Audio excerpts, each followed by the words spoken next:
Cheers, Nunzio. Wait, where are you going?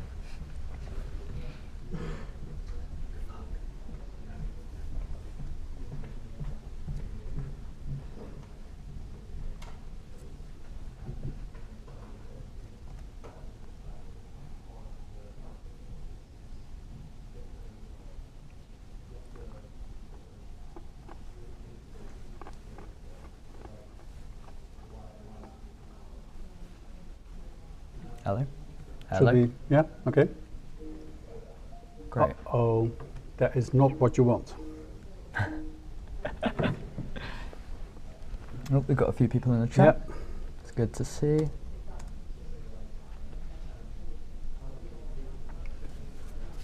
There we go. Nice.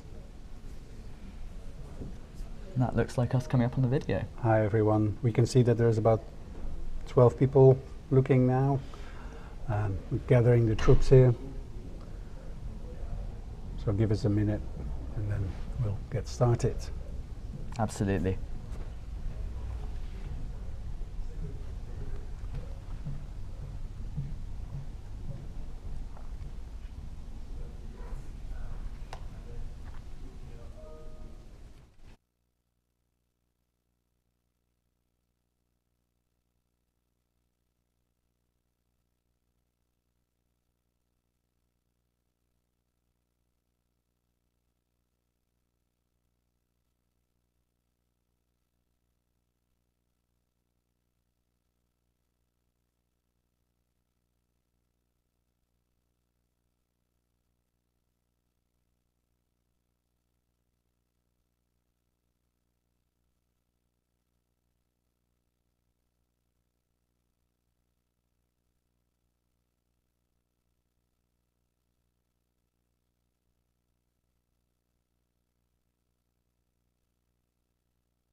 Brilliant, and we should be live with that.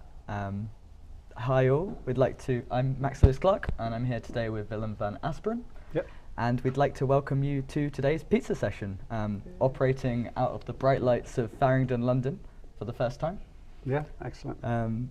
So before going any further and really getting stuck into the session and today's agenda, first I guess I'd like to give a little rundown of what are the pizza sessions and what we're here for today. Cool. Nice. So the pizza sessions are a sort of deeply technical data science forum focused on detailed sort of breakdowns of discussion of techniques, algorithms, ideas, and not just sort of settling for, say, sort of vendor-pushed solutions and things that you can use out of the box. It's about how can we innovate and discuss things a little deeper. They run every 4 to 6 weeks, and previous iterations can be found on our YouTube channel. I'd also recommend, if you're interested in keeping up with the sessions, we do have a sort of meeting network where you can see what's coming down the line as well.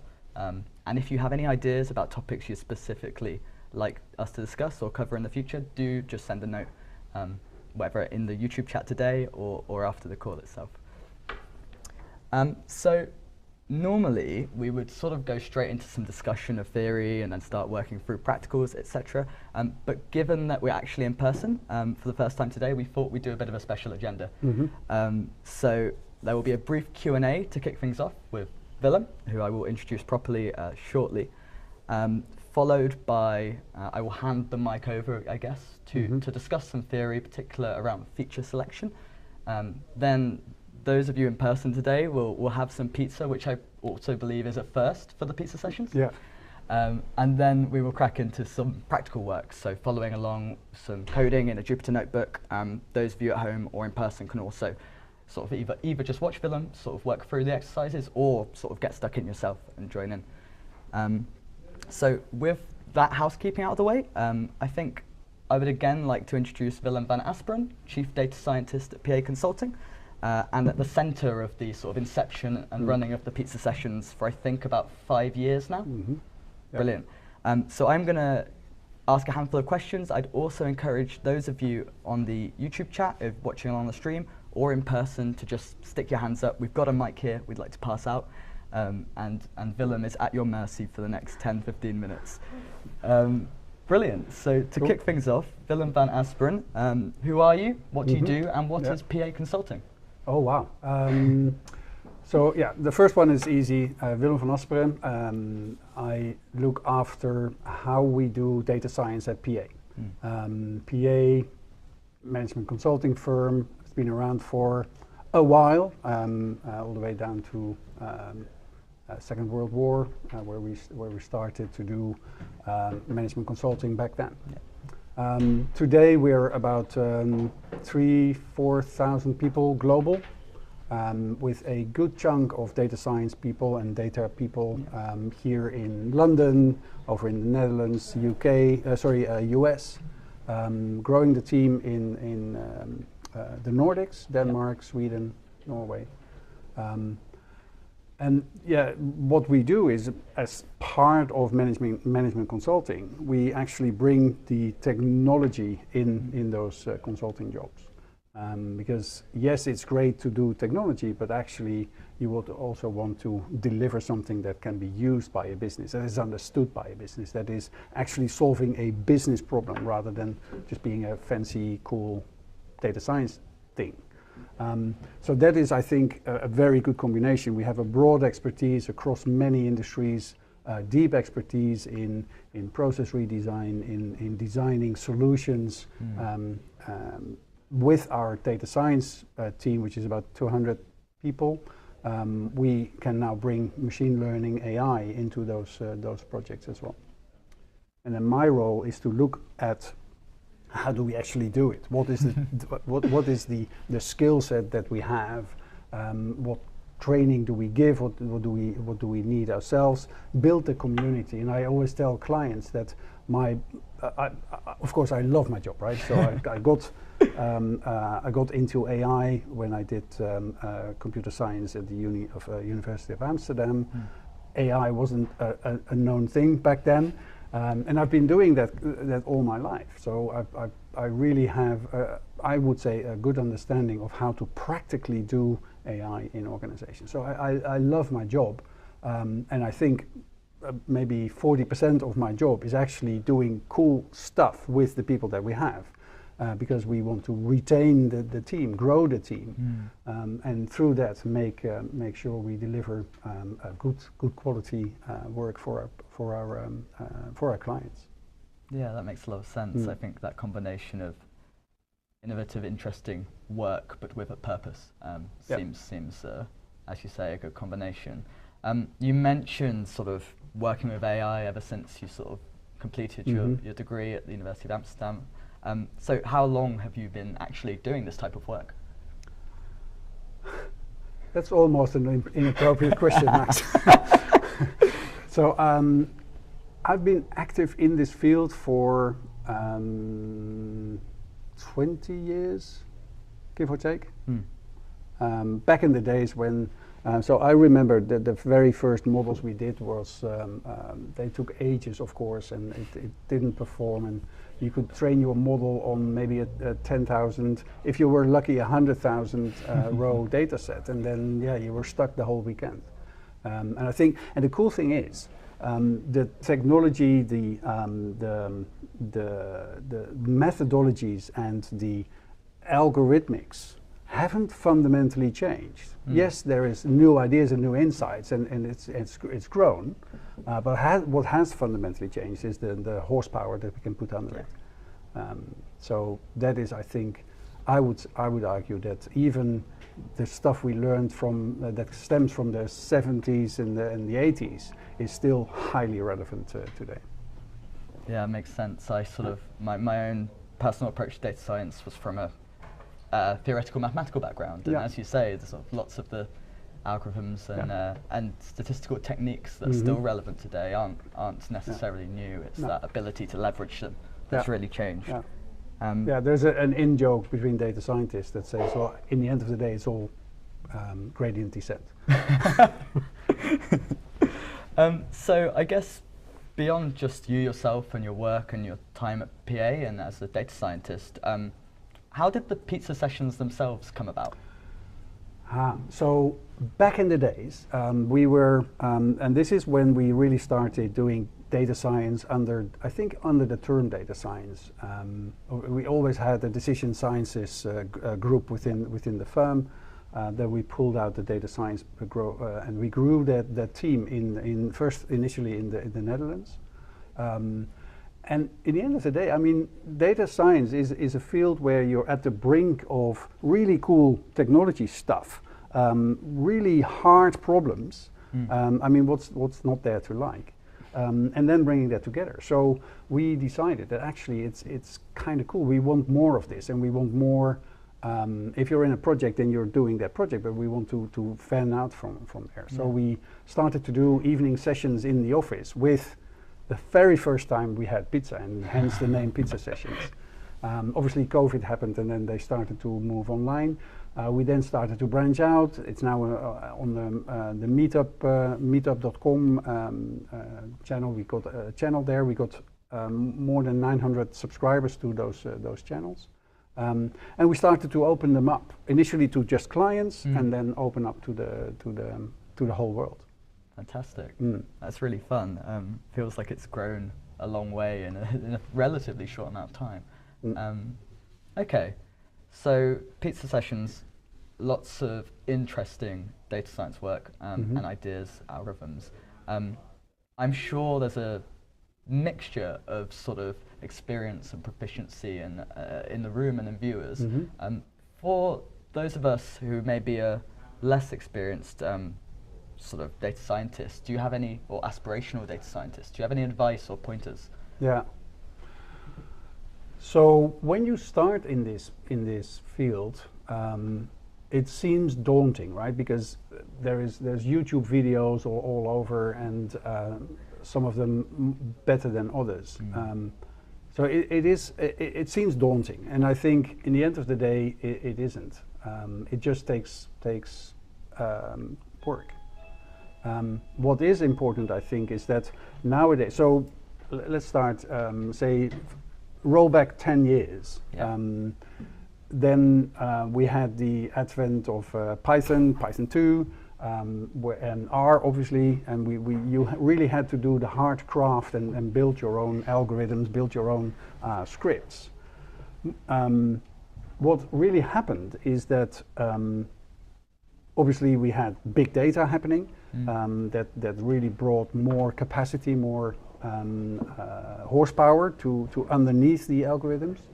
And what I really think is cool is that the innovation in this field has not stemmed from say big corporations or say the big names you have. It stems from people like us. If you have a great idea, you can just publish it, and if it's a really great idea, then all the others we can join you and publish it and make it publicly available. So I think what really happened in this whole AI spiel is that because it's now open source, it's in the public domain, the speed of innovation is tremendous. Because it's not driven by just a couple of big firms that try to get money just from their insights. The insights are free. We get money from helping clients and stuff like that. So I think that is a cool one, and that is something that you need to realize when you start afresh in this field. Is yes, it is daunting. It's also very hairy. No one can tell you, well, start there and then go this, and this, and this. I mean, it is really depending on where are you, what is your understanding, and you might. I've dived into many an open source project of which I thought, well, this is really cool, and they're now dead. It is a hairy field that always keeps you on your toes. But it's really cool. I mean, there is plenty of example data sets and plenty of great ideas out there. Just try them out. Fantastic. I had never really thought about it that way, but you're absolutely right. It's neither solely driven by large tech firms, corporations, neither solely driven by academia.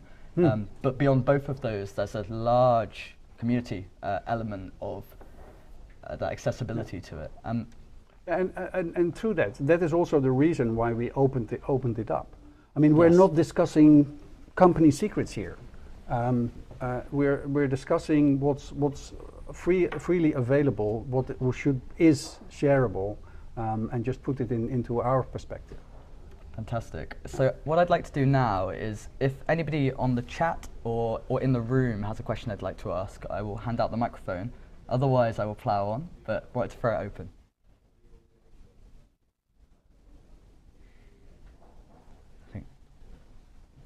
Yeah, there's some complaints about sound, but I think that's solved now, right? It looks like it. We have a lot of expertise on the sound desk today. Cool, well, I will ask a cheeky one in that case, given that nobody has, whilst everyone else thinks. Slightly cheeky one. We've talked a bit about large tech corporations, and I guess within the world of machine learning. What does, and again, feel free to boo, throw tomatoes from the audience. I'm playing devil's advocate a bit here. But what does the sort of advent and proliferation of sort of auto-ML solutions mean for the role of a data scientist in today's age? Yeah. Does it change things? Are they going to become extinct all of a sudden? Yeah, there is talk about that.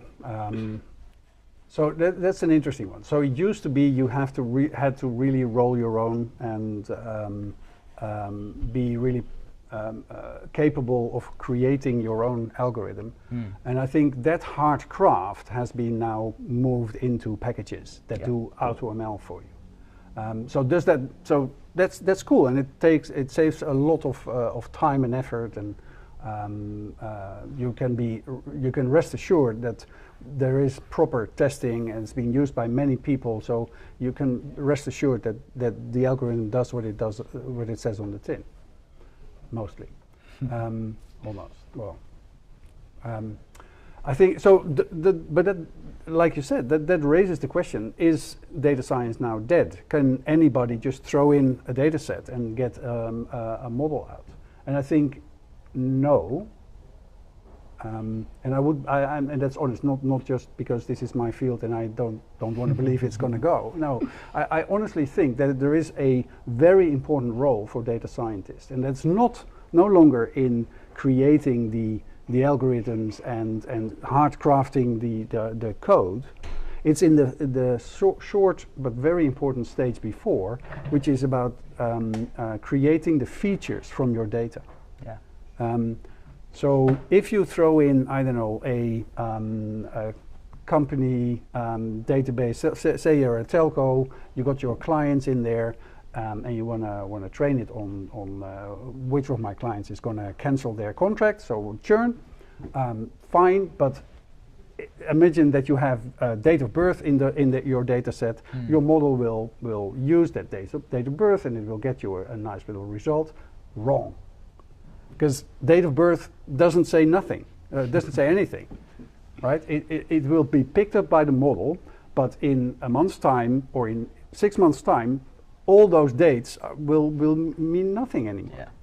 Yeah. So you need that acumen to understand, how do I get from my raw data that is very often in very different data sets, that even more often don't link together. There's no ID, common ID. So how do you bring all that big set of that complete big set of data? How do you bring that into a proper, nicely organized feature set that has the features that actually have the predictive value that you're after? And I think that is something. Yes, you can automate part of that, the automatic generation of derivatives from your data, but the real understanding of what does the business think is important, and how can I craft my data set such that it actually means something. And I think in that field, and then click the button, train your model, deploy it, done. In this space, I think that's an important, and that was one of the reasons why we revamped the feature selection pizza session. Yeah. We done this ages before as part of the whole thing, but I think this whole field of selecting and creating your features is becoming more and more important, and becoming more and more the field of data science. Yeah, I think that acumen, as you put it, is very central, and that is a very human element to not just doing data science, but doing it well. Yeah. Okay, we're starting to come to time on the Q&A section of today's. We have got a couple of questions in the chat. I might just throw one open, and we'll see how long we go for. So, if you could know one thing, data science-wise, what would it be? One thing. One thing. Everything. If you could know one thing, then I would definitely argue get. Yes, I know it's boring, and people say. I always say a data scientist is 90% of the time they're complaining about data engineering, and then 10% of their time is used to complain about data engineering. But it's important. The whole getting your data in order, and you don't need to be able to operationalize it and put it in production. That's the data engineer, and you don't need to be able to extract it from your systems. That's data engineering. But from that point onward, cleaning it. And making sure that you understand what you have, making sure that you understand what derivatives and what combinations of features you can make. That is, if there's one thing, because after that it's simple, right? You just use the AutoML, like you said. Yeah. But that is the most important thing, and that's the one. If there's one thing, then that's it. That part of the puzzle. There we go. No, good answer. And I think. Say, as you said that, it reminds me, I think the idea of cleaning, or the cleaning step of data science often sort of becomes just this sort of broad, homogeneous blob that's, I have to do that. Yeah. But actually, as you say, there's cleaning things, but there's also understanding the data, starting to look at what you have, how it can fit together. Yeah. There's a lot of interesting analytical things going on at that step, and it's crucially important. Yeah. Okay, given we're just about all right, I'm going to ask one more, but it's going to be a quick answer. Unless anybody from the room wants to jump in instead. Looks like we're good. So how do you see the next 10 years of AI? Who asked that? How do I see the next 10 years of AI? I don't know. I honestly don't know. What I do know is that it's not going to go as fast as some people say it is going to go. I mean, imagine that we are still not able to have fully autonomous cars driving in the roads, on the roads. I mean, that's been promised for in the next 5 years, but that's like 10 years ago, and then it's still on the horizon somewhere. So I think there is a lot of hype around AI, But in the end of the day, I mean, people here, the data science people know that it is really hard to make a model really work. Yeah. It is really hard to understand, to sift out the noise of the information from the noise in your data. And I remember celebrating a big success of a 12-week project, where we celebrated the fact that we, on week 6, decided to not continue.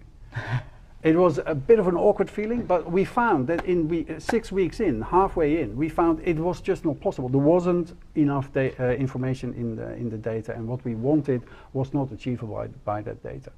And I think, so having said that, what's ahead in the upcoming 10 years, I honestly don't know. I think things are speeding up, but if the speed that we need is 100, I think we're about 20. Yeah. Brilliant. Well, I hope that everybody watching enjoyed the sort of Q&A. It was not something we normally do in these sessions, but I really enjoyed the discussion. Cool. So what we'll now move into is some theory. I know you've prepared some slides and some, well, a lot to discuss. I'm going to keep an eye on the room and the chat, so do continue sort of asking questions, put a hand up, post a message in, and I will sort of link them in. Yep. But otherwise, over to you, Willem. Perfect. Thank you. Okay. Well, Max, thank you very much. I was a little bit nervous, but now I'm over that. All right, so slides. Some people that know me may laugh at the fact that I have, in fact, got some slides. In fact, I've got about 30 slides. And this is the agenda. So number one is, let's discuss expert knowledge and how do you actually use it in creating features from your raw data. And then there is 3 methods that I would like to touch on. Filter methods, wrapper methods, and embedded methods. And roughly in that order. After that, we'll have a quick break for people to get some food. And then there's a link that you can follow, and then you can play with some of this theory yourself on a notebook that we prepared. And then you decide either to do it on your own, or I will also, especially for the people at home and for the recording, I will go through the same notebook myself as well. So that's roughly it. Common sense. One step back. What is feature selection and where does it live? Some people may know this is what we call the algorithm lifecycle that starts with initiation, collecting your data, wrangling it, then engineering your features, selecting and training your model, model testing, model validation, and then in the scaling stage you go release into production, monitor, feedback and learn, and then at some point you also need to switch it off. That's the whole life cycle. And obviously feature selection sits in that middle bit, in engineering it and training your model. That's where feature selection lives.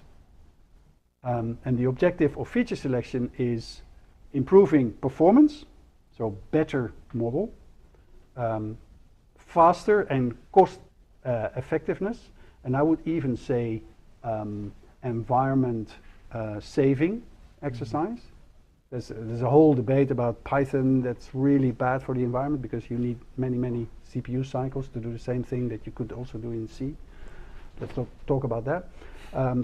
But yeah, cost is very correlated. And to provide a better understanding. So if you know what features actually have predictive value, then it tells you something about your process. It tells you something about reality.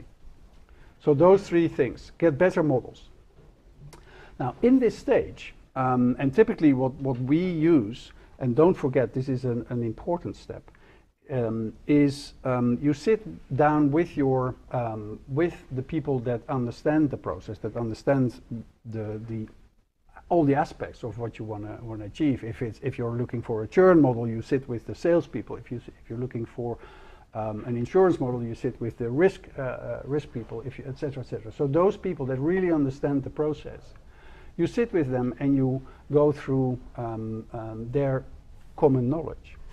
One example is, yes, you have price, quantity, cost, and they're probably in your data set some point, but on their own, they don't mean much.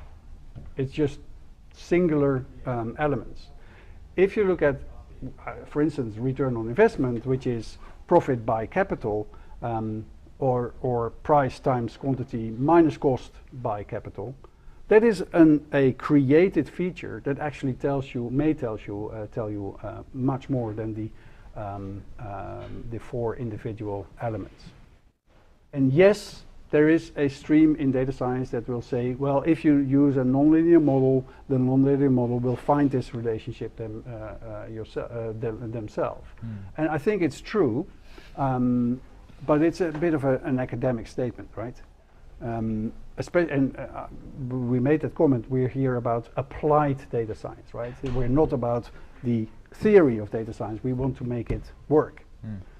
So if you have common understanding of the business problem you're trying to fix or to improve or do your work on, it does actually make sense to talk to the people that do this for a living. And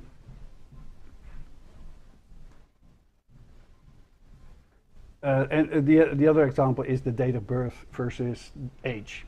It's a very simple example, but the raw data doesn't give you the actual information that you need. Also an interesting one is, and the practice that we use is we go through hypotheses. With the business, we have a big Excel sheet. We go through, what do you think will predict churn? What do you think will make people want to buy something else? What do you think? What do you think? How do you think you can assess, dear car salesman, the propensity to buy this particular car?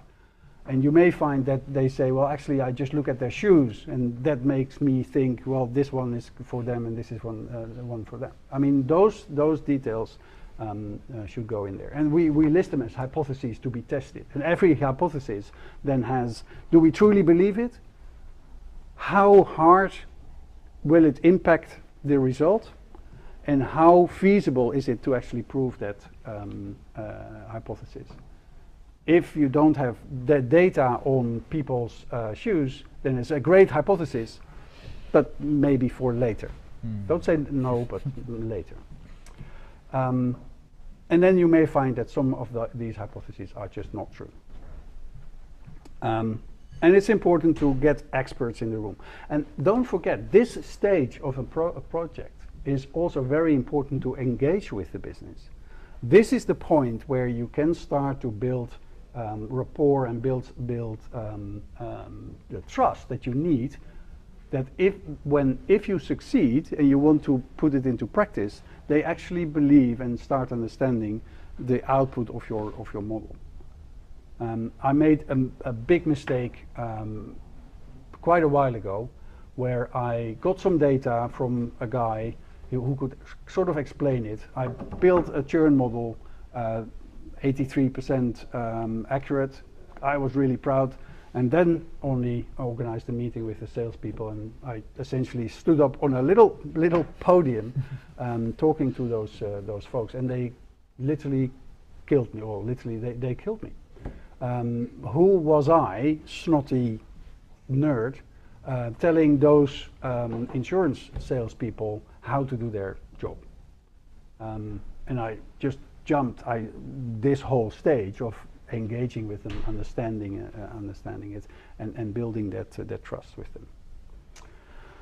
So, and one final thing is you can also construct features. You can have interacting items, this times that, etc. You can throw in some polynomials, this to the power 2, 3, 4, 5. And especially, so we do quite a bit of work, for instance, for pharma companies, where we try to predict outcomes of chemical processes, and you'll find that those polynomials, the little slopey lines, they tend to very good help you with the prediction of outputs there. Similarity distance, so this item, so this record correlated to another record, so how far are the, or you find your say your archetypal people in your data set, and then you gauge which one, all your records against those archetypal people or records. So that's an important one. And obviously, you have got your principal component analysis, which is the smallest, say, orthogonal frame I can fit into my data set, just to reduce the number of features. Okay, so this is building the features. Any questions on that? In the chat? Nothing in the chat Nothing right now. in the chat. Okay.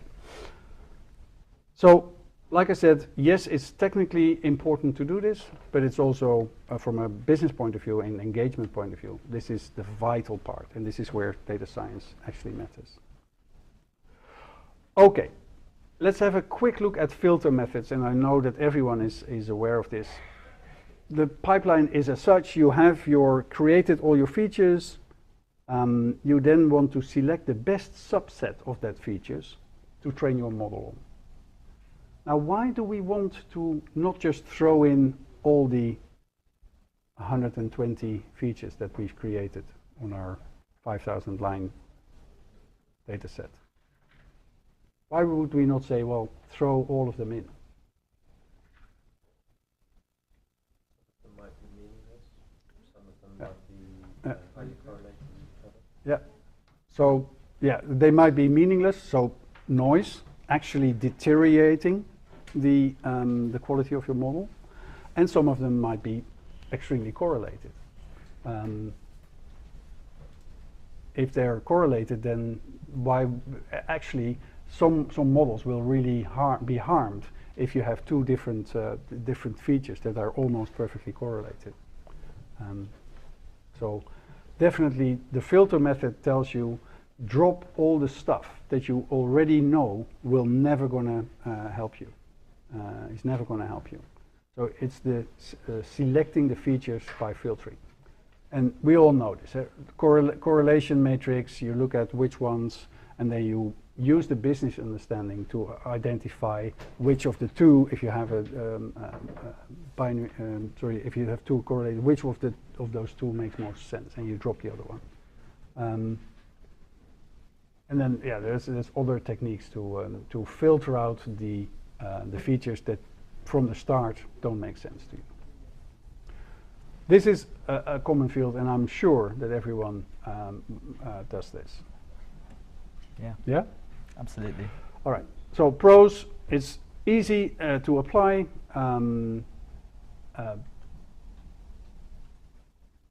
But so it's easy to do, and you should always do it. But bear in mind that you may also be dropping not the one-to-one correlations, but the one to some down the road correlations. So the multivariate correlations. That is something that is really hard to do before you go training your model, because you're almost already training your model. So bear that in mind. But the cool thing is you can do this before you go into model training. So that is interesting. All right, that about filtering. We're not going to talk more about filtering. Always do correlation, drop some of them. Now we're into the other field that I think helps in finding the say the second, third, fourth level of dependence between your variables. Again, you have your set of variables.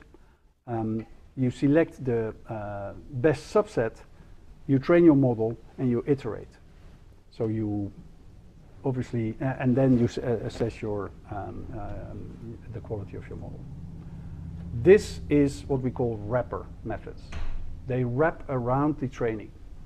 So there's a little loop around the split in test and train your model, test, you wrap around that. Very simple one, exhaustive search. Say you have 10 features, or say, I can't do, say you have 8 features. You just start with the first one, then you take the next one, the next one, the next one, the next one, the next one, the first two, those two, those two, those two, etc., etc. So you just try all the combinations of features exhaustively and see which one is best. Easy to do if you have, say, a linear regression problem. You can, on not a too big data set, at least in length or especially in width. In width more than in length, because in width, obviously, it goes exponential, right? 2 to the power of -1.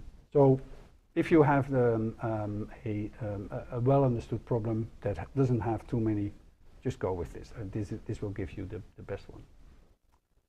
And it will, in this chart, you'll see, I'll do it with the mouse for the people at home.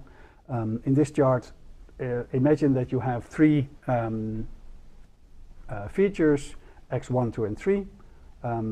Obviously, in this chart, we can see if the performance is higher is better. Here, you see, if I just test them all, I have all my little performance metrics, I can just select this one. And in this case, x1, 2, and 3 combined will get us the best one, the best result. Simple, right? Now, yeah, question? Looking at the picture you just showed, would there be reasons why you would still want to go for a model with only 2 features in this case? Yeah, that's an interesting one. It really depends. So the question is, I'll just repeat the question. The question is, if you look at this image, why would you choose the top one and not? Could you potentially choose the x1 and x2 one, which is only slightly worse? And what would be the reason for it? Now, obviously, if this is a simple model, linear regression or SVM, you would just use the big set because it has the utmost performance.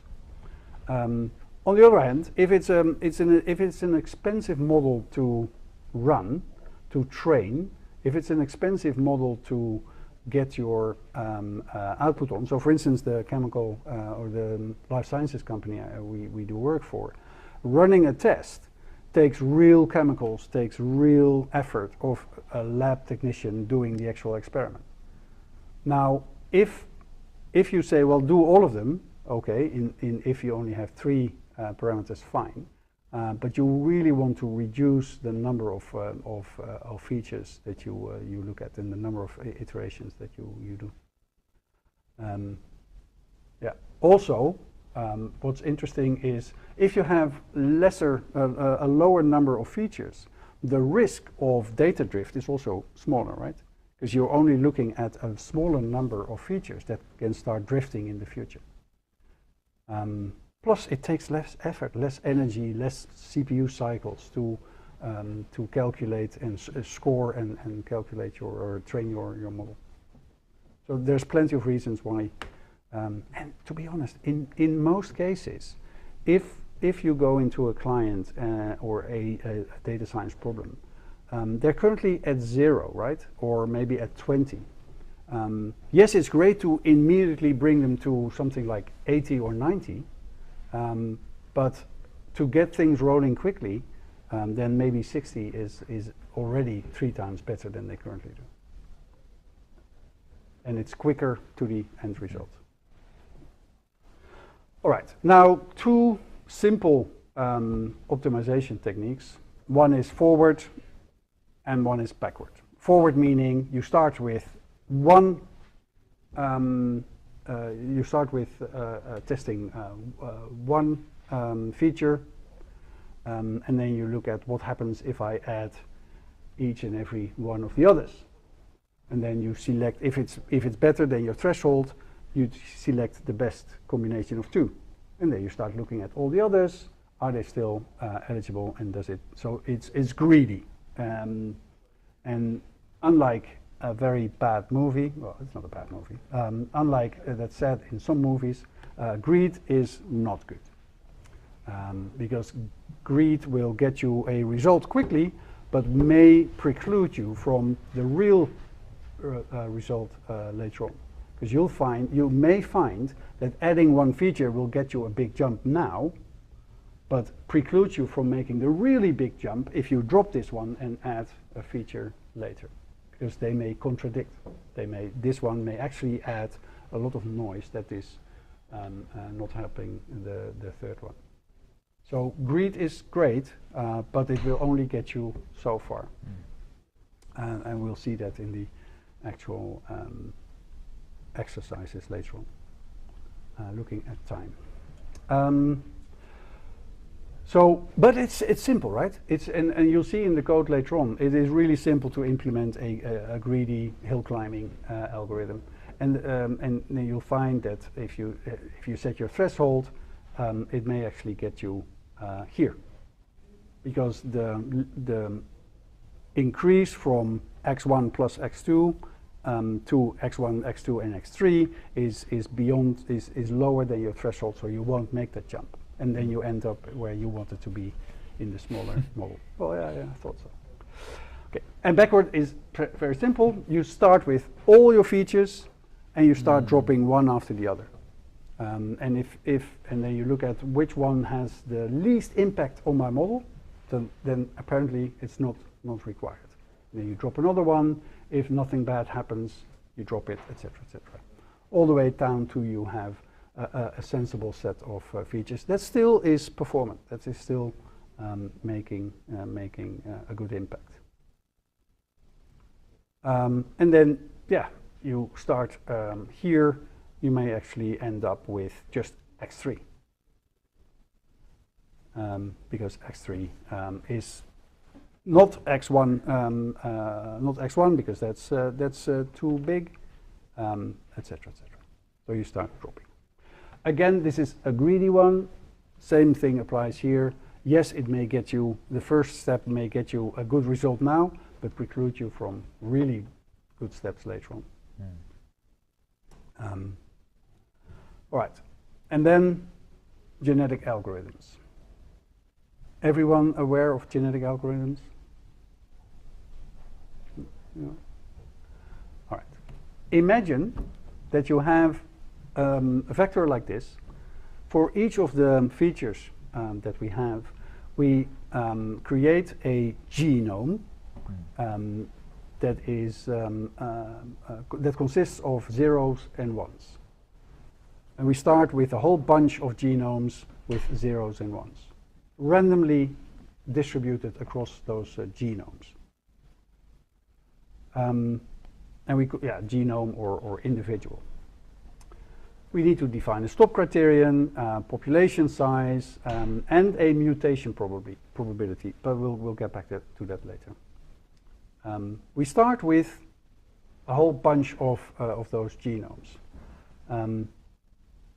And each of them will indicate, if it's a 1, then that particular feature is in. If it's a 0, that particular feature is out. So you'll only select a small number of randomly selected features per genome.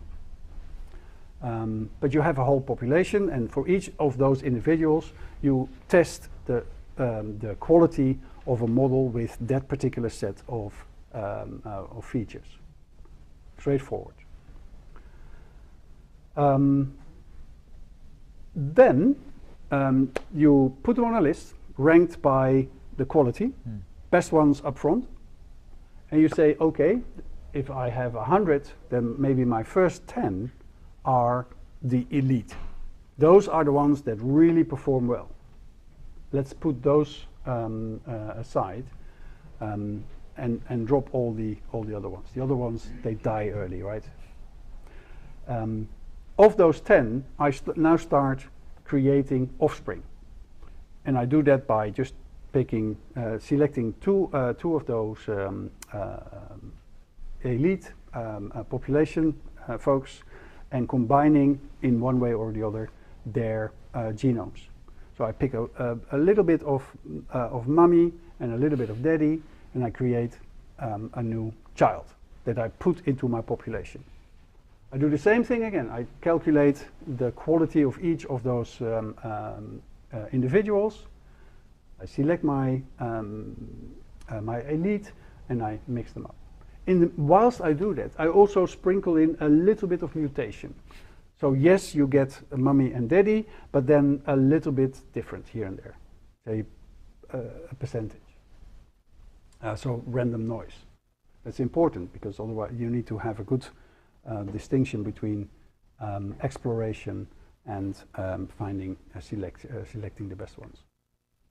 So you create a random split, and you pick half of or one part of of one of them and the other half of the other one. Before you go on to the next wrapper model, we have had a question in from the chat from Jochen. How do you combine the wrapper method with something like parameter optimization? I can imagine that the best number of features depends on the chosen parameters, especially for tree-based methods. Yeah, yeah. This is where I would say data science is actually a misnomer, because it's either brute force or almost like art. So I think it should actually be renamed in data art. But that is a silly answer. The answer here is, yes, the meta-parameter tuning is hugely impacting. So for instance, actually, so yes, you have your meta-parameters for the model that you choose, the learning rates and alphas and gammas. But you also now, by adding those wrapper methods, you now have to choose how big is my population, how big is my elite, what is my mutation rate. So all of a sudden you add more metadata parameters to your problem.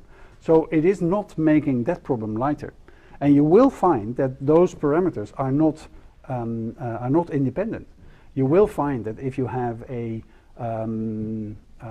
very steep learning rate in your actual model, then you need to maybe possibly have a much bigger population, because you end up in a local minimum quite quickly. Yeah.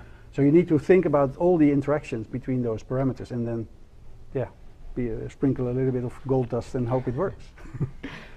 No, have a very rigorous process in which you go through it, and think about how do these metaparameters correlate, and what does alpha actually mean in your Lasso regression. Yeah. I think I just assume that Jimmy has his answer. Yeah, thank you for the question. Okay, so this is I loved it. I think I learned this in uni. I love genetic algorithms, and the cool thing is genetic algorithms. There is no proof they actually work, but they do work. Really cool. Sounds like you should have studied biology. No. All right. In the interest of time, I'll skip this one because I also do not have an exercise here. So wrapper models, wrapper methods, wrapping that up. They're very interesting. They're cool, and they really help. So they give you the flexibility to, well, this whole set gives you the flexibility to just endlessly add features, and this is a very understandable approach to finding the best combination of features. And it will take into account performance of your model. So if you look at features that may be correlated and you drop one, fine, but you haven't even thought about how does that impact my my model performance. Here it is all about model performance. But yeah, greed is not good. And it adds to the parameter or metaparameter forest. And yes, if you do not do it carefully, you're also enabling the model to easily overfit. Yeah. So you need to obviously do lots of cross validations. Okay. One final one before we jump to the pizza. and the hands-on session. Now, this is slightly different. Some of our dear machine learning algorithms already have feature selection built in. So the order of play here is, in the algorithm, the order of play here is you start again with all your features, you somehow select the best subset, but during training, that subset is selected. And there's one field, it's regularization, that just adds to your loss function a penalty for the number of features that you still have in your pod. So some function on top of the number of features times some learning rate or some impact rate for linear regression, logistic regression, SVNs, and so forth and so forth. So when you add the number of features or some function on the number of features to your loss function, they will actually also help you tune those to 0. There's 3 well-known norms: L0, L1, L3, 2. Sorry. Most used are L1 and L2. L1, Lasso, L2, Ridge. L1 gets you zeros very quickly. It will really drive for a sparse feature set. L2, because it keeps them near 0, still takes them into account and will give you a wider, say, a more stable model against data drift, etc. And then there's elastic net that essentially has an alpha that says, well, how much do you take from one or the other? And we'll see an exercise later on regularization. So really powerful, and obviously you can all combine this, right? So you can, yes, you can first drop all your correlated features, then do a wrapper around a regularized training algorithm. So you can all, again, adding more and more meta parameters that need to be tuned. So they are they're cool. They're built in, but it may not always, especially L2, may not always lead to a sparse model. Cool. Any final questions before we move to grab pizza? And I think there was talk of beers and wine. Sorry, guys, in the online channel. Any final questions before we do that? Yeah. Yeah. So you've got, as with any step in the data science pipeline, you've got lots of options to choose from. Yeah. Many options. So how do you choose between your feature selection methods? What are there some heuristics that you would use to say this one's slightly more useful than this one? Yeah. Or is it just the fastest one will do? Yeah, the one that you're used to. Yeah, the one you like Yeah. the most. Yeah. That sort of thing. So the question here is, how do you, if these are all the options, and I've only touched, there's many more. You could really make a whole spiel of this. It's essentially an optimization problem. So there's many more you can do. How do you choose? It depends. I think the biggest determining factor is how heavy is it to train your model. So for instance, you'll see later on where we do a very simple linear regression model that backwards reduction is great, but it means that you have a very big data set at the start, and then it's so that is quite a bit of effort, and that's on a linear regression. So every training cycle takes a lot of time. So if you have a very if you're not too fussed about the number of features, you just want to drop the ones that clearly don't mind, and you have a model that trains quickly, I would definitely go for somewhat backward rather than forward. But if you have a very expensive training cycle, so I don't know, image recognition on a deep learning network, those are expensive. Then I would be more careful and start looking at forward selection. And we haven't even touched on the fact that this whole training cycle you don't need to do on your whole test set or training set.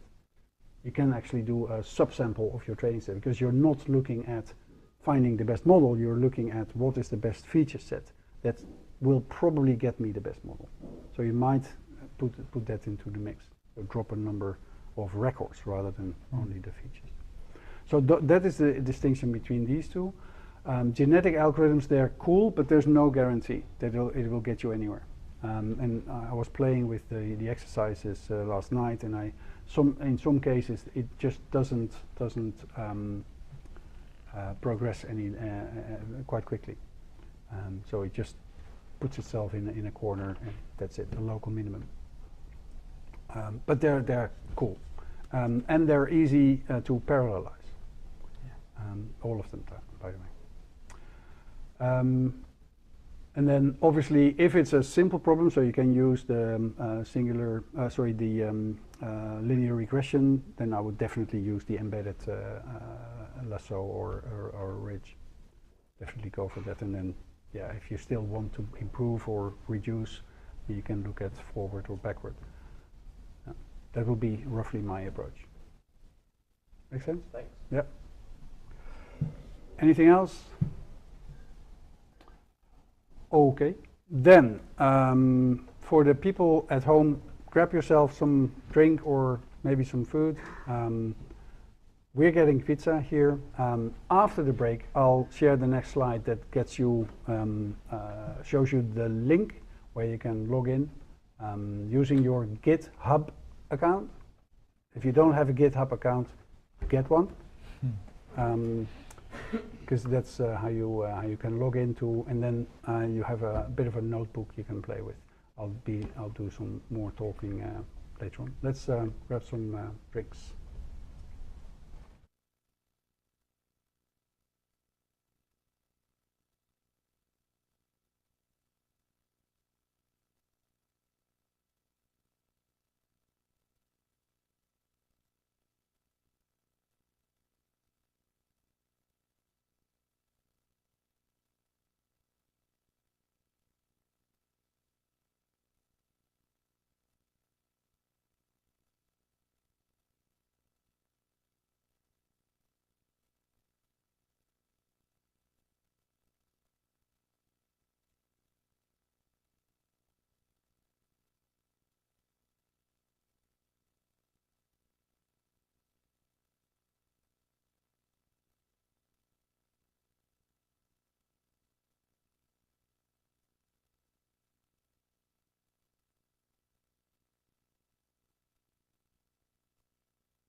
You mostly work from Victoria or just from home? Quite like You do both. 50-50 split.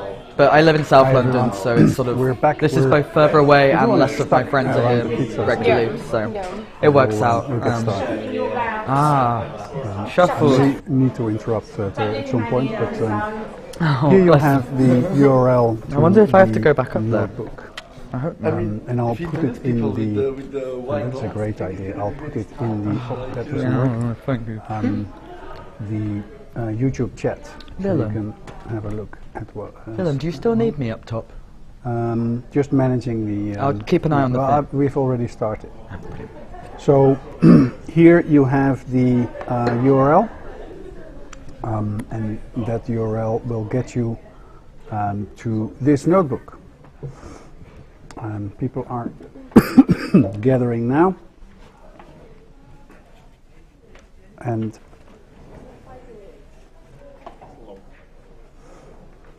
okay, so you guys need to decide. Either you follow me along, sit back, relax, eat a piece of pizza,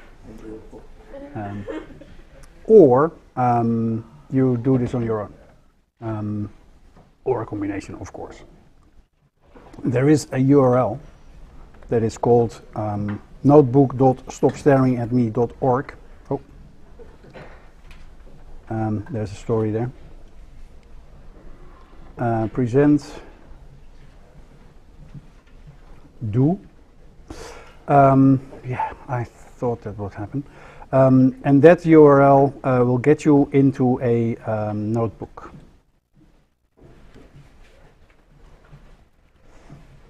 I don't know how to get to the end in one go. This is why I hate PowerPoint. Control N doesn't work. I'll use present. How do you present from here? Anyways, you can read it. So notebook.stopstaringatme.org. Log in with your GitHub account and you're free to go. The only thing you need to do is there is in my personal home directory home/w asperen/feature-selection.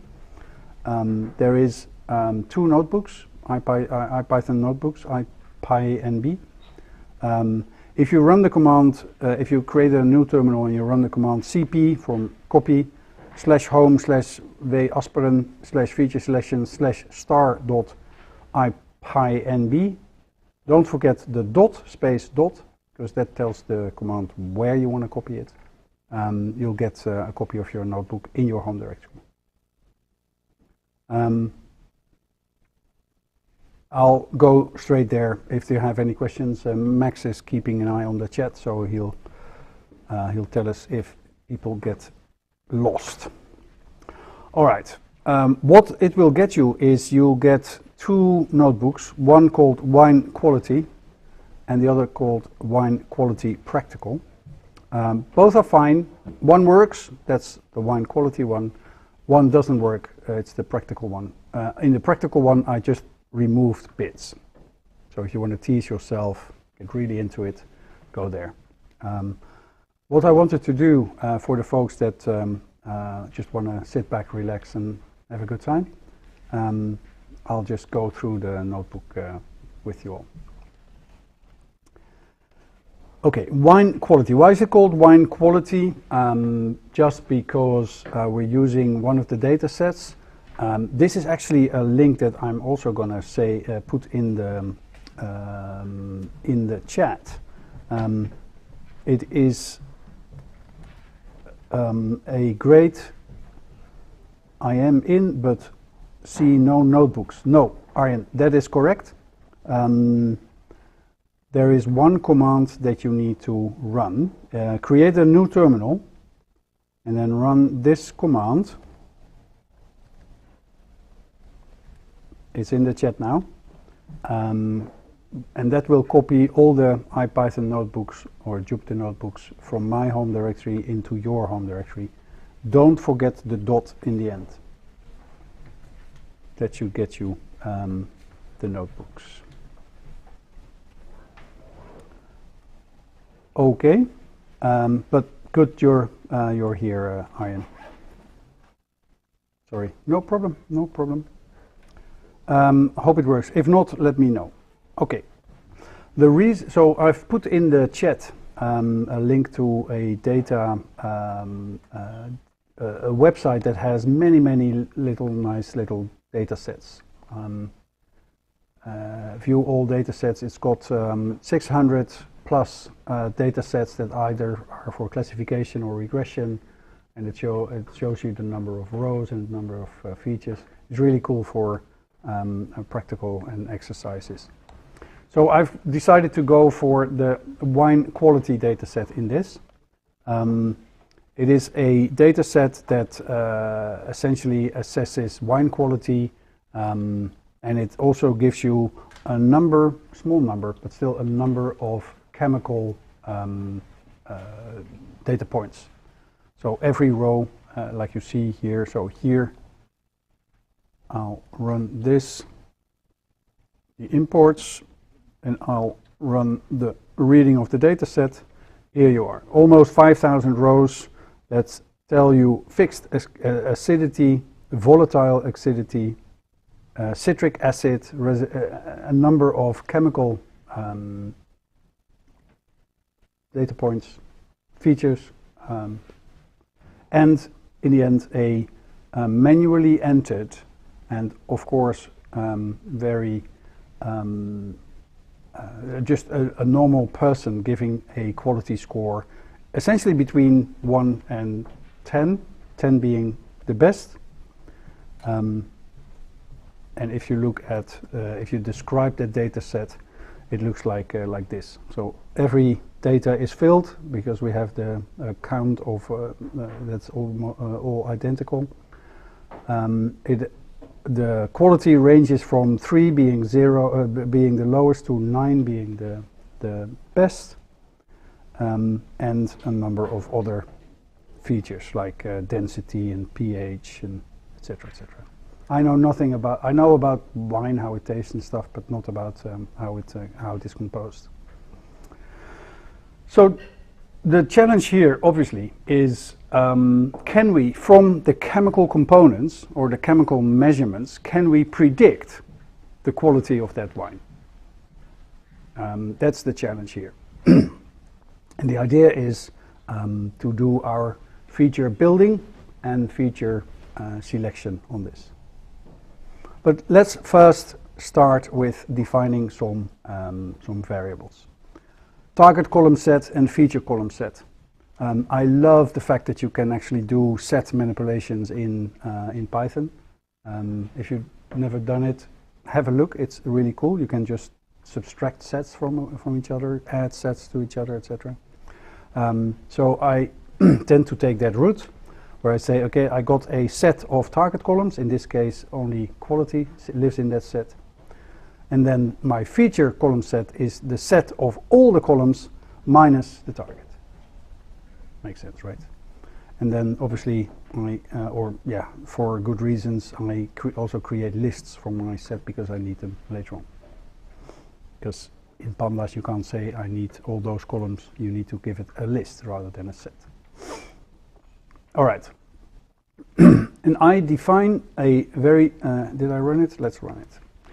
I define a very straightforward function here that I call test quality.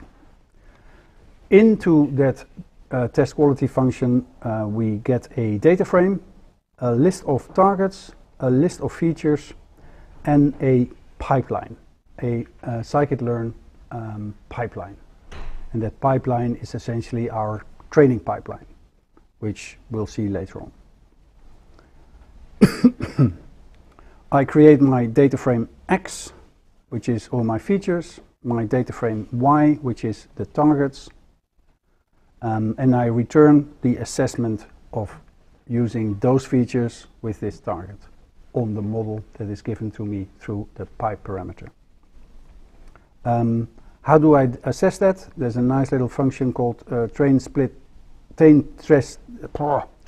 test split that I give 2 data frames, and it will return my train X and test X, train Y and test Y, I just fit the pipe, do a prediction, and then in this case, I return the mean square error of the prediction against the test set. Very straightforward. This is if there's one thing in data science, then it's those 4 lines, right? This is where it all boils down to. The easy bit. And of course, there is many metrics like R² and mean absolute error and what have you, to define how well your model is behaving. I kind of like mean square error because it penalizes big errors. And of course, it's nice little slopey, so you can do nice little gradient descent. But obviously, there's plenty of other stuff. Hopefully you can hear me. There's a question from the room. Basically, around your comment previously around sort of quality. The comment specifically is from Slavomir. What does quality mean? Oh, quality, quote, quote. I mean, does it mean how the data has been labeled?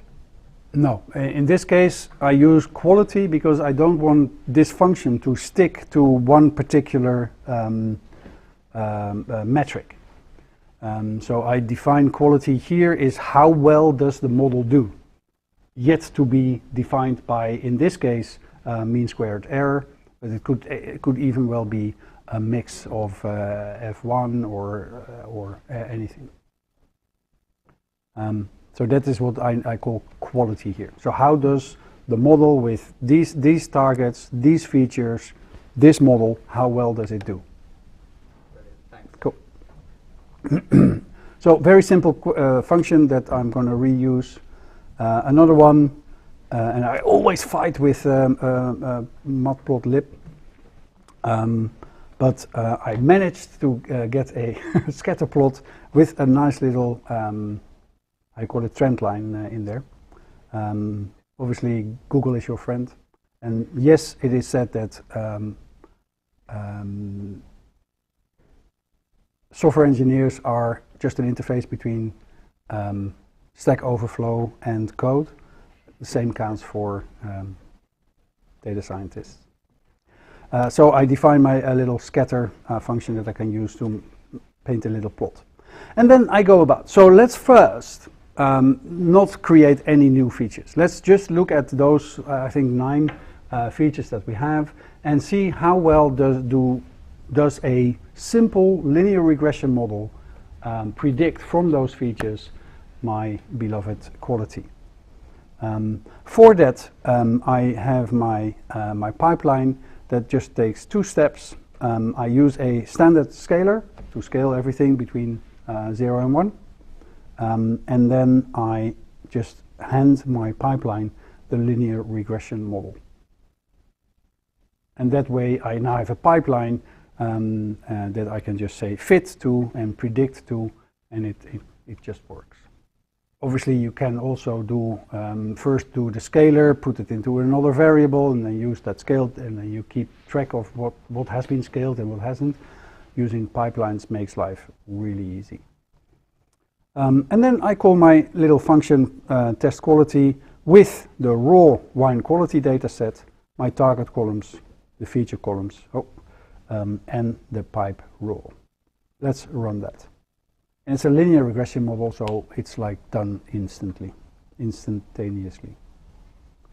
And it comes out with a mean square error of 0.5646-ish. Which is okay, fine. We know where we stand. If we don't do anything, then this is where we end. And this is the scatter plot, and this is how it looks. So true values at the bottom. So it should be a 9. Actually, the model predicts around 6. Not great. It is great for the middle ones, the 6 ones, although it may vary between. Well, this is an outlier, of course, but it may vary between 4 something and 7. So it's okay. We have our model. We have a baseline. This is where we stand, and this is what we want to improve on.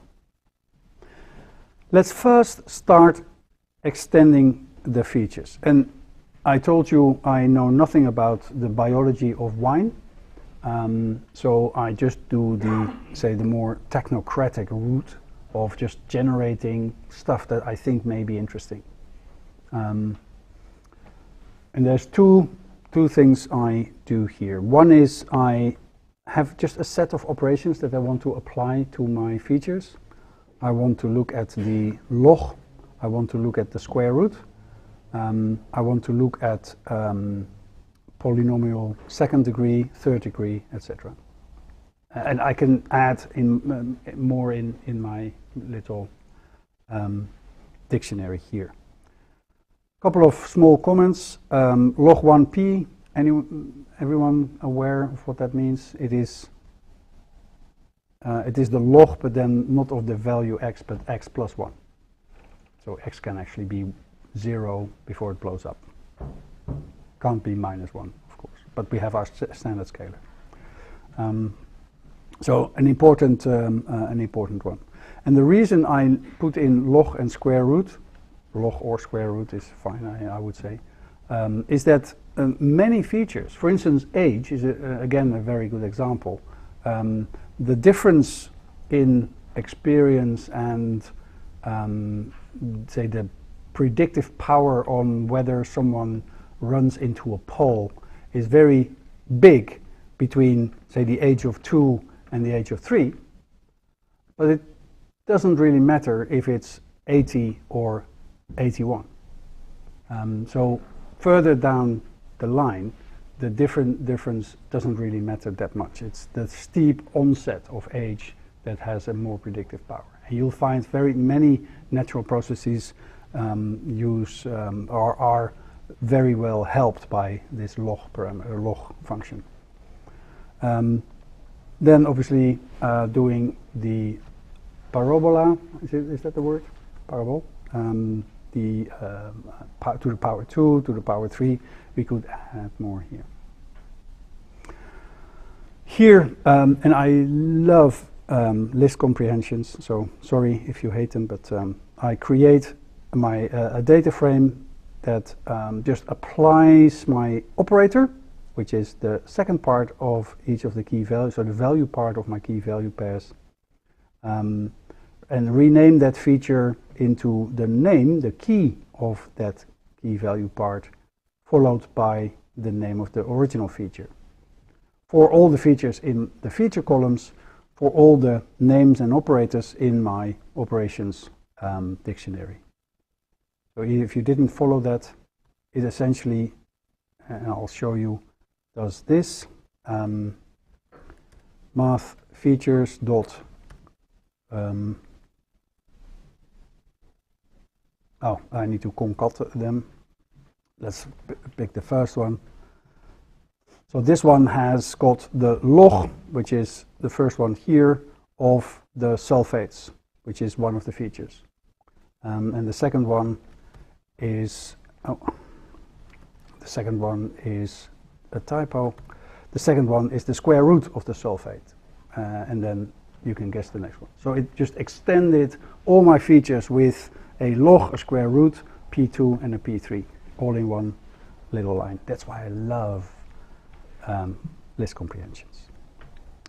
That's one. The other thing I do is I look at interactions. And I do look at interactions, in this case, just by multiplication. So I have a nested loop going through all my features and all the other features, and I do one times the other, and then I move to the next, one time the other, move to the next, one time the other. So I basically do a combination of all my features. And obviously, this is an important one because you don't want to have A and B as well as A times B as well as B times A. So simple. Again, a nice little list comprehension that gets us the multiplication features, and I'll add a row here and look at the first one in this.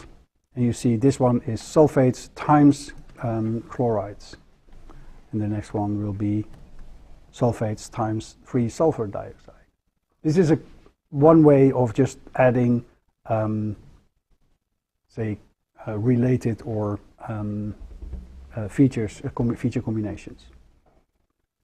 And then I just concatenate all of it. I take my raw wine quality data set, all the data sets, the data frames in my first list, and all the data sets in the second list, and I concat them in the horizontal axis on the column axis.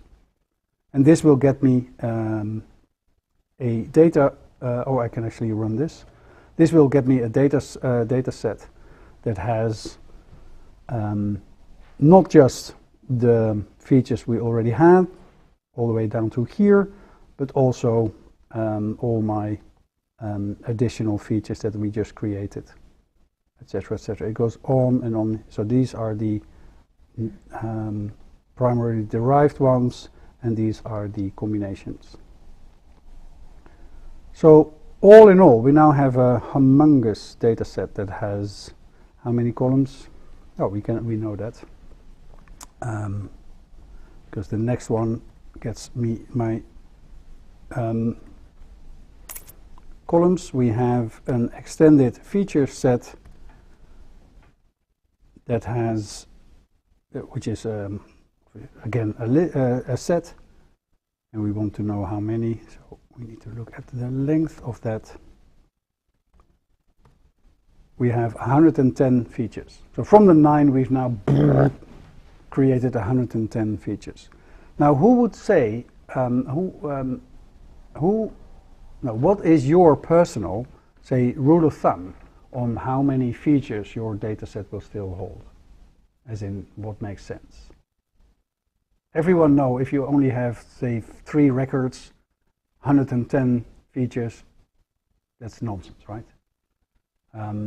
What if you have 4 records, or 8, or 16? Where does it stop? How do you judge whether the number of features you have or columns you have still makes sense for the number of rows?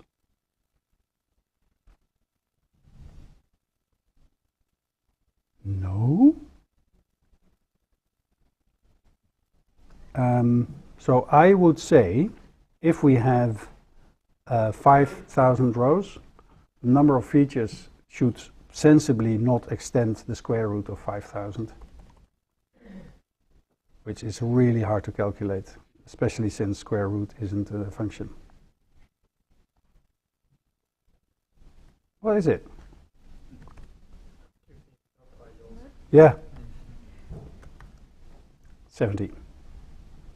So this is, there's no truth, but it gives you a sense that if you have only 5,000 rows, then it doesn't make sense to go beyond 70 features.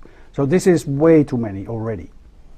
But since we have no expert in the room who could tell us anything about how all these elements feature in quality, we'll just go for it. So let's train our model. Again, I create a pipeline, again, a standard scaler with my linear regression, and this is exactly the same code. We just run the test quality. All right, it's gone up a bit.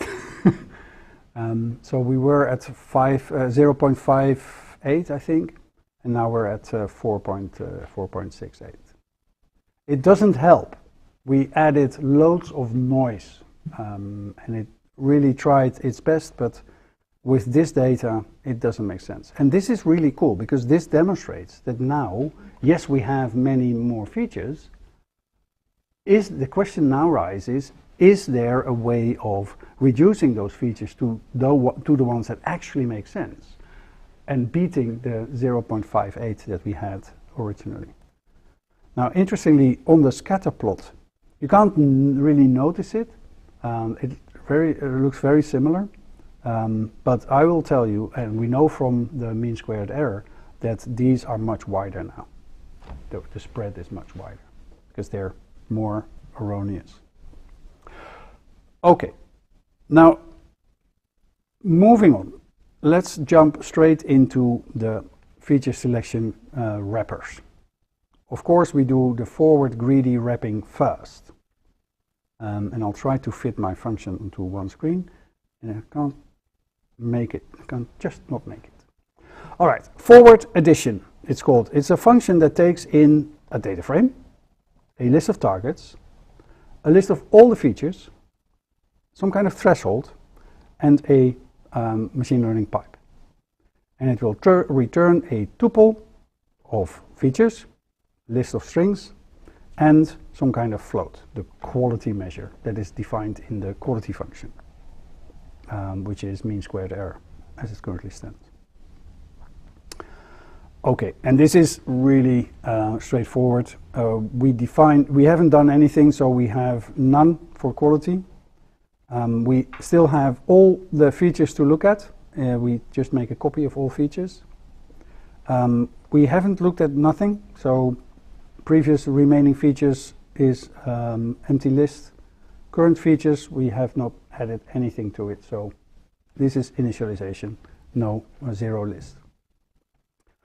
Okay, while the number of the remaining features is not the same as the previous remaining features, we do a loop.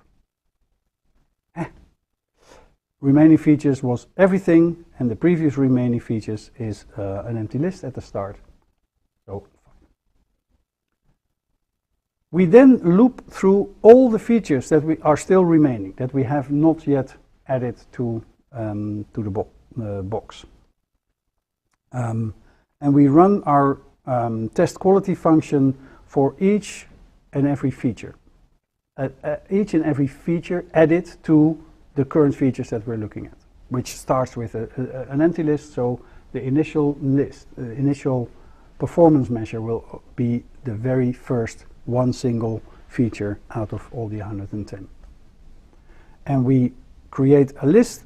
I told you I like list comprehensions. We create a list that has a tuple, a list of tuples that has the actual feature that we added, and a number that tells you how well did it do, adding this feature to the current features.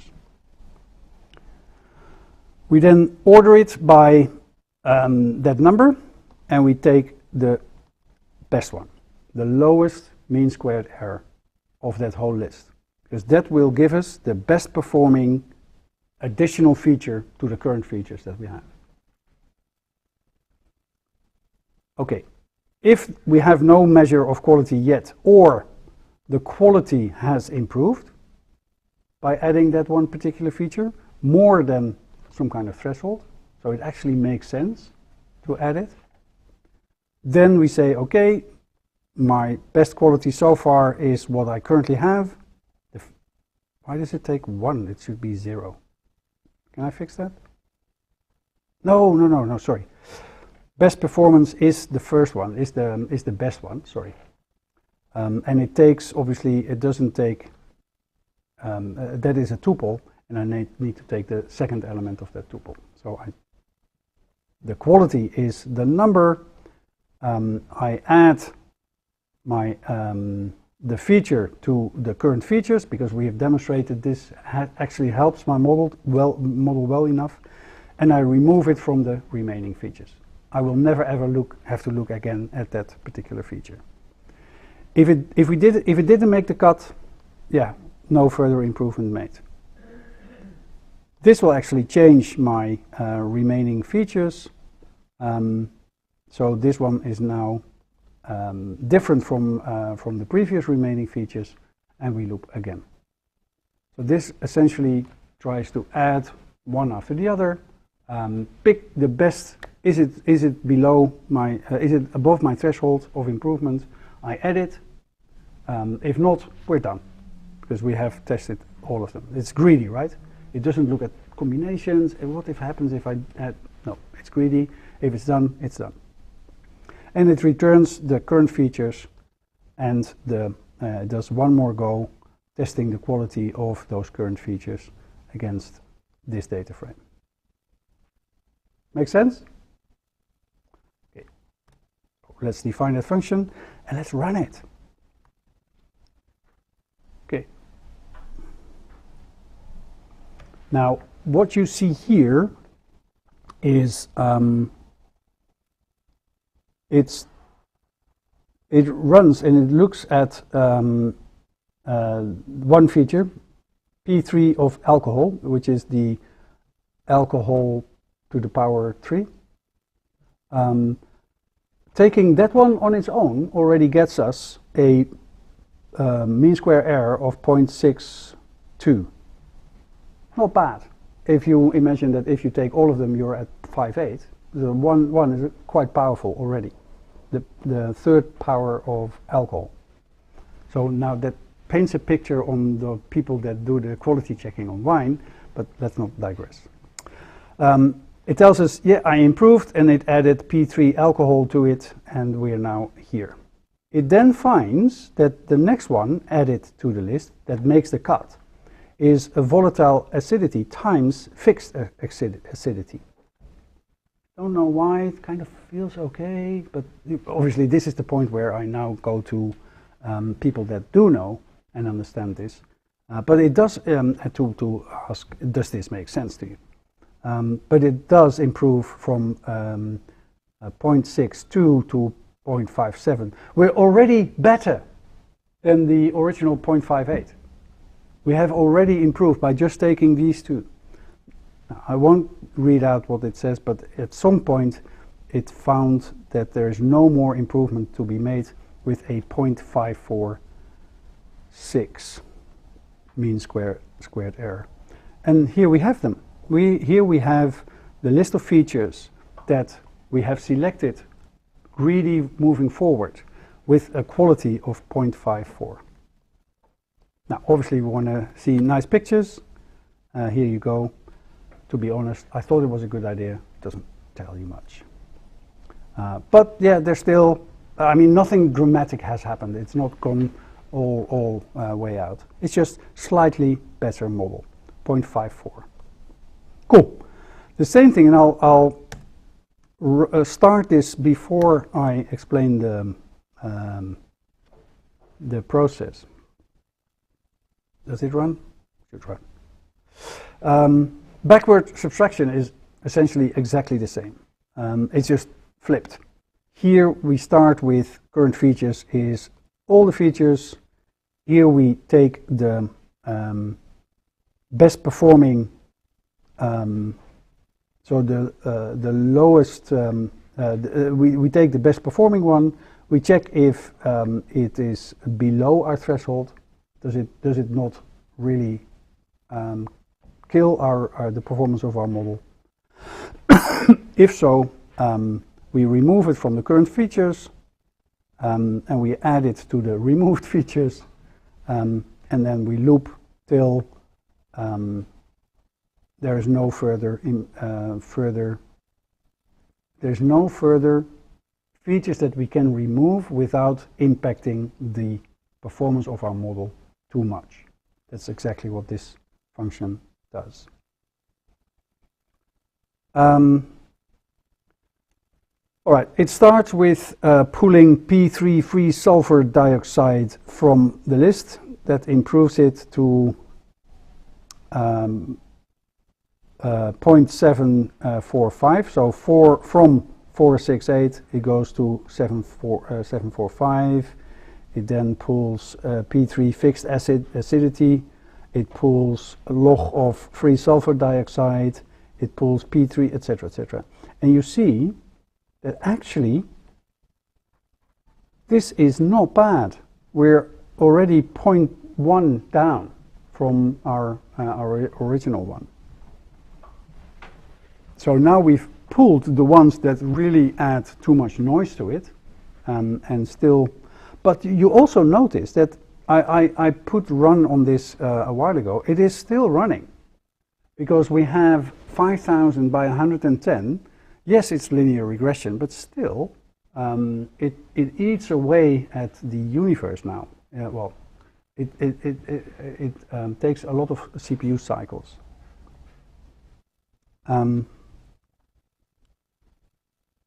So we'll let it run for a while. It could also very well be that we have other people on this box as well. let's see, I want a new terminal. Just quickly check if the box is still alive. We're not the only one using this box,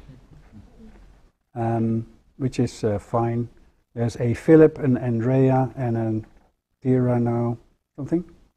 So that also helps in, doesn't help in performing. But the good news is, and I'll leave this running for a while before I kick other people off. It does show us that we can actually get way beyond the original quality. We'll do the scatter plot later when we're at it. All right. So promising, but no result yet. Genetic optimization. Here, a simple function that gets a list of features and a genome in, and just creates a list of features that are all selected by one or true, in this case in the genome. Did I tell you that I just love these comprehensions? Creating a new, so yeah, it zips the genome and the features, and then just removes everything that isn't true in the genome. So we get a list of features. I create a gene of a certain size, which is a list of booleans, by just picking a random number. If it's below a random number between 0 and 1, if it's below 0.5, you get a true. If it's not, you get a false for that particular size. So this is just a list of trues and false. This is 50-50 split. Now this is the fitness. So how well does a particular genome perform? How fit is it? How well do we want this to survive? And I've spent way too much time on building this, because this is where the trick sits, right? This determines whether you live or whether you die. And I decided on, I told you I like quadratic, I like the little parabolas. So I decided to go 1 minus quality, because quality needs to go down to the power of 2, divided by the power of 2 of the number of features. And obviously I need to test if just the number of features isn't 0. So this tells us that higher is better, right? So if this goes up, quality goes down, or the quality number metric goes down, so that one goes up, and or this goes down, the fitness goes up. Obviously, this is where you can play and spend weekends on fine-tuning your fitness function. This kind of works. Okay, crossing, gene 1, gene 2 gets you, I pick a random split point somewhere in those genomes, and I return a new gene that gets gene 1 all the way up to, not including the split point, and gene 2 from the split point all the way down to the end. So I just pick a random and I create a new offspring. Mutate, if my random number is below 0.3, so I have a big mutation rate here.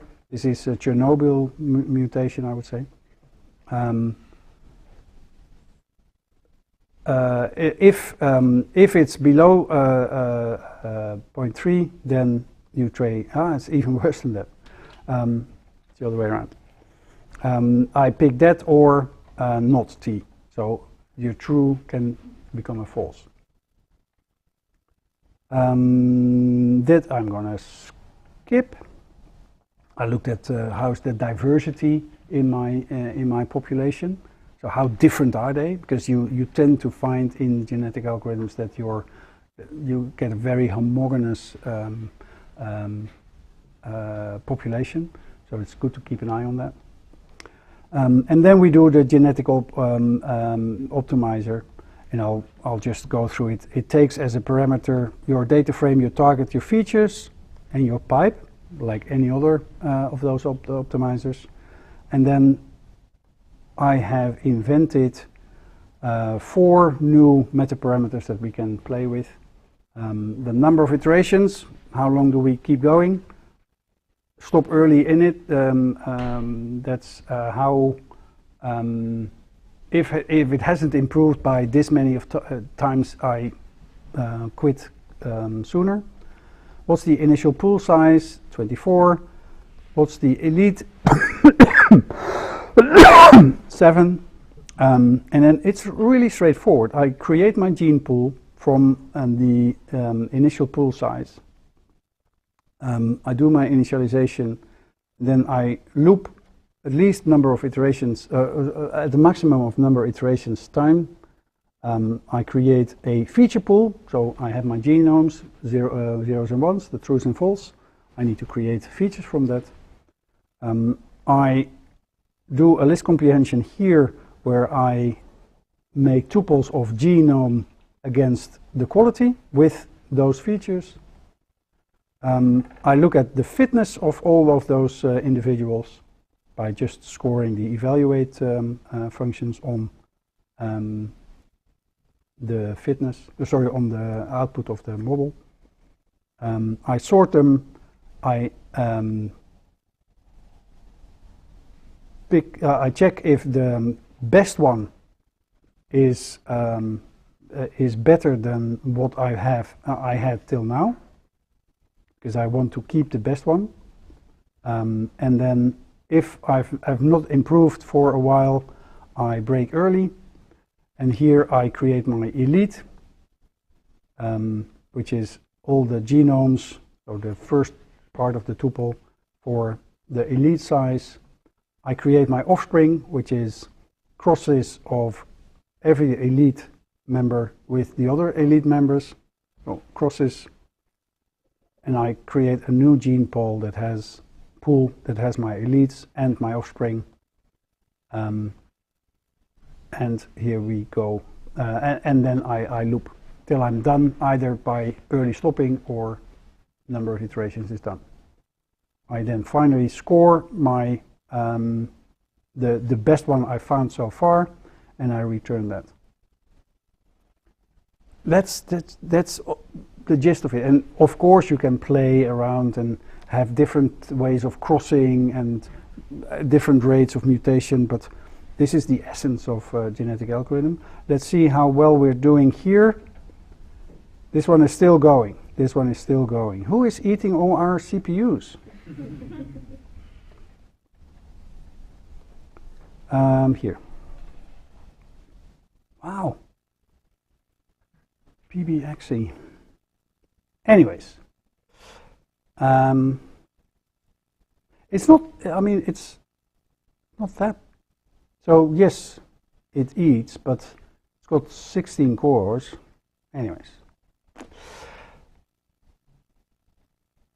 So this is, sorry for not being able to show you the result. I must say, last night, this gave me 0.41 or something of about 40-ish features. So this one won yesterday. So that is all the wrappers. Finally, before we have to close, ladies and gentlemen, 2 ones I added to the pot, embedded ones, PCA, Principal Component Analysis, and Lasso. PCA is really simple. Scikit Learn has PCA built in, so you can just add it to your pipeline. So you do your scalar, you then do PCA with a number of components. Here another parameter that you can start tuning, and then you score your model. Test the quality, and the quality last night was about 0.6 something. So not great, but very simple, very straightforward, and really quick. And Lasso, I think that's an interesting one. Again, very simple. You here you can just stick it in your pipeline, standard scaler, Lasso regressor, and you test the quality, and it comes down to 0.58. What is really interesting to see before we close, this magic formula gives you all the features that have not been regularized to 0, and you see that it comes with 6 parameters with a 0.59 score. So that is all. I will put all of this in on the channels. This one is now finished. 0.53. Okay. And you see it has really reduced. So it starts with all the 110, reduced it back to only this little list. This is what the plot looks like. Looks a little bit shifted downstairs. I'll quickly do the genetic one. Boom, because that is quite quick. See, it already starts quite well. Oh, sorry. No improvement. Okay, and that runs for a while as well. How stable are the results of the genetic? Sorry? How stable are the results if you do it several times? Is the initialization effect? Absolutely, yeah, quite drastically. Yeah, genetic algorithms are great because you can implement them in just a couple of lines, and there's even really cool packages out there. Yeah, it really, you need to really run them a number of times because you end up in local minima. Yeah. Any other questions before we need to close or want to close? I got a beer, open beer, not touched. Okay, well, thank you for staying with me. Thanks for everyone watching at home or wherever you are. I thought it was cool. I thought, I honestly, the closing remark here, I honestly think that knowing more around how do you produce and reduce your features, that is where a good data scientist can excel. A mediocre data scientist will know what buttons to press. Cool. Thanks. Have a great evening and see you in the next one.